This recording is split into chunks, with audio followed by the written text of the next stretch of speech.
Hi everyone, I'm Quin Patterson. I'm an Eagle Scout of Troop 765, and Scott served as my Scoutmaster for my later years in the scouting program.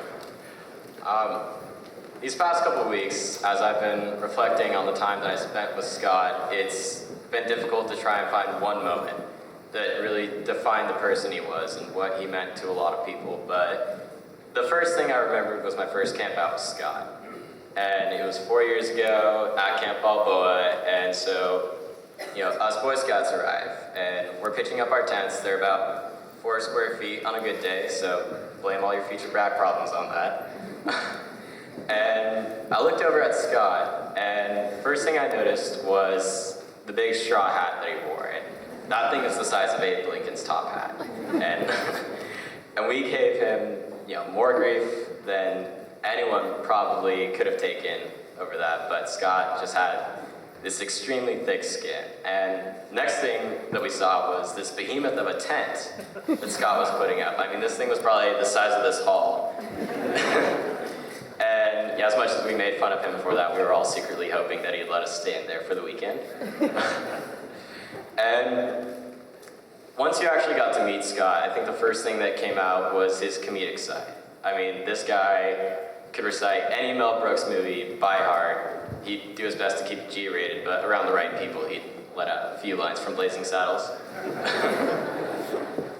And he just had this quick wit and this arsenal of jokes. I mean, I don't think there are enough fingers and toes in this room to count the amount of times, he made fun of some of us for choosing CCA over Torrey Pines, or the fact that I decided to go to Arizona State, and I could only imagine what he'd say about our loss to Washington State yesterday, so at least he's keeping quiet. But what had the biggest impact on me was those serious moments with Scott, where you would sit down with him and just talk about your life. And,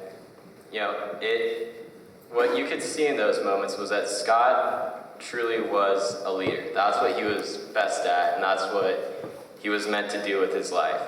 Whether it was with cheer, or with ASB, or with Boy Scouts, Scott brought out the best in everyone, and he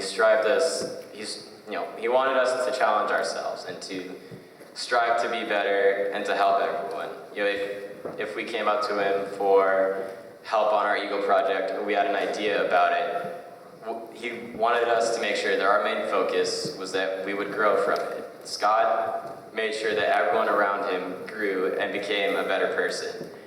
And his legacy truly shows in the sheer amount of Eagle Scouts that came up as a result of his guidance, and the fact that Cole became an Eagle Scout at just age 14, which for those that don't know, that is monumental and it's practically unheard of.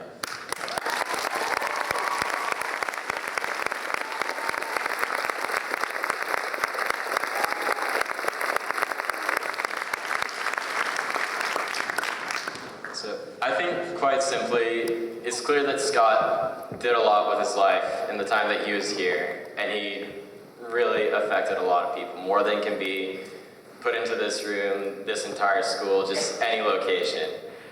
And he was the greatest father, teacher, mentor, and friend that we could have asked for. And, no matter how you knew him, where you met him, what your last words to him were, I think we should all strive to be like Scott and keep him in our hearts. Thank you.